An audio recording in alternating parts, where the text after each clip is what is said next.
Hi, my name is Sergeant Doug Flug. I'm the media officer with the Guelph Police Service, and I'd like to welcome you to our Guelph Police Service TV on YouTube.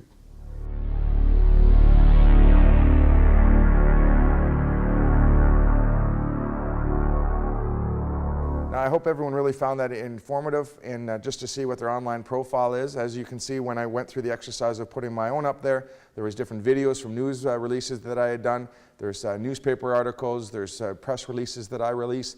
There's different stuff with respect to my community service or my coaching with the Guelph Storm or with Special Olympics. So you can see from checking my profile on there that there's a very vast array of information out there, and the spectrum that it encompasses is just incredible.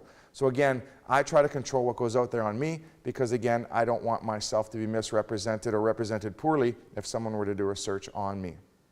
Now the next website we have I think is fantastic. It's Reppler.com. Reppler.com. So what I would like you to do is get onto your computer, punch that in, and now once that has come up on your screen, it's going to ask you to log into your Facebook page. And I would ask that you accept those settings so it would come in. Now what Reppler does, and I've actually contacted the Reppler people, they don't let me know what their grading matrix is, but they've got a glossary of terms and some logarithmic formula or something beyond my expertise. And basically it'll evaluate your Facebook page. And I'd really encourage you to do that. And again, cover up your Facebook page or your computer while you're in the class so that other people can't see it. And let's see what comes up. In the top right corner, or excuse me, the top left corner, you're going to see a box. And actually as the Reppler comes up, you'll see 4 boxes. In the top left corner, it's going to talk about the tone of your wall. And it'll give you a score up to 100. Now in these presentations with other youth, I think the best score that I've seen is 94, but I've seen some 50s and some 60s. When you look at the 50s and 60s, you're seeing situations where people are writing on your wall, or you're writing on your wall with profanities, lots of inferences to different types of alcohol, partying, and that type of stuff. And basically it's going to grade the tone of your wall. I know when I first was made aware of the Reppler site, I actually did a Reppler search on mine, and funny enough, one of the tones that came up as a negative on mine was for a friend of mine who was running in Gatineau for the PC party in the last election. Someone went on her Facebook wall and wrote something nasty about one of the other candidates, and that actually flagged and came back as negative content on mine. So again, I can control what goes on my Facebook wall, but I would really encourage you that you talk to your friends so that they're not putting lots of profanities, references to partying, or whatever that matrix that Reppler uses so that it decreases the tone of your wall. I think you should all try to strive for at least 80. One of the interesting things when I did this with my own daughter at home, I did my wall and it came up as an 84 score, and she's currently in high school and hers came up to an 86, and she thought it was quite funny that the very fellow who's teaching this course had a lower score. The thing that she didn't realize is that my Twitter account through the Guelph Police Service goes through my Facebook page, and any references I had put in the Twitter with respect to drinking, alcohol, impaired driving arrests, those things came up and dropped my score. But again, with a teenager, she just said, yeah, Dad, whatever. When you look to the top right screen, you're going to see your pictures, and there's going to be different pictures that are associated with you. When I look at mine, I think it's quite ironic that I was involved in an investigation where I spoke on a young lady who had died.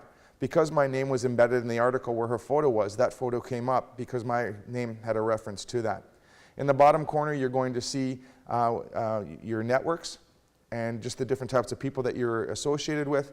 And in the bottom right corner, the best part of it is it's going to talk about your security violations. And I think that it's really important that you set yourself up, which we're going to deal a little bit later on in this presentation, for your security violations to make sure that it comes back that there are no security violations. One thing you can do that's kind of neat, and it's a program that came forth recently when one of my officers went to a course last week down in Niagara Falls, and it was called the Committee of Youth Officers for the Province of Ontario. In the lecture, someone was talking about online safety, and there's a program that comes out there that kind of freaks you out, but it's called Take This Lollipop.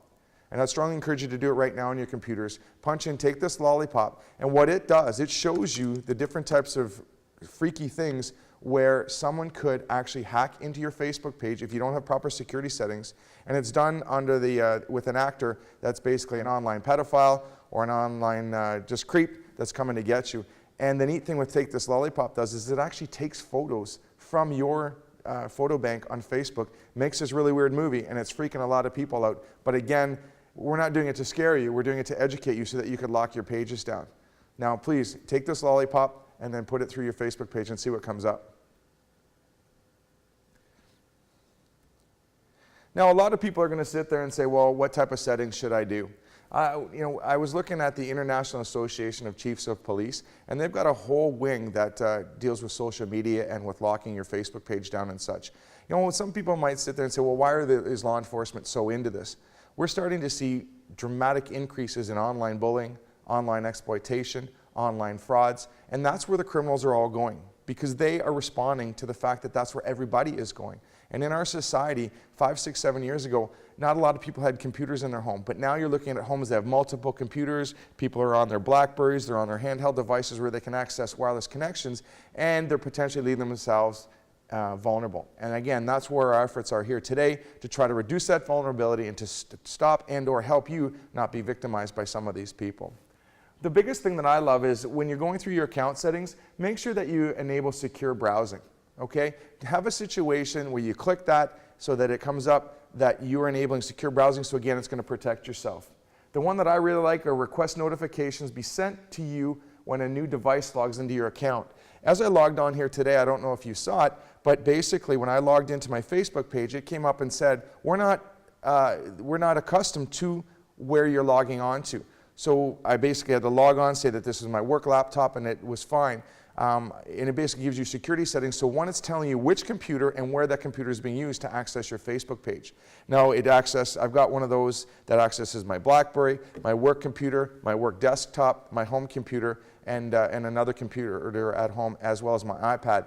Every time that gets logged on from one of those 5 different devices, it pops up to me and says, your iPad has just logged into your Facebook page, or your work laptop has just done that. And it actually sends email notification to me so that I know if I'm out and about, I get an email on my handheld device that says your Facebook page is now being accessed. Well, I know it shouldn't be accessed because I'm here or I'm not at the computer. So it gives me the opportunity to get to my Facebook and make sure it's not hacked and some of my valuable information has been taken away from me.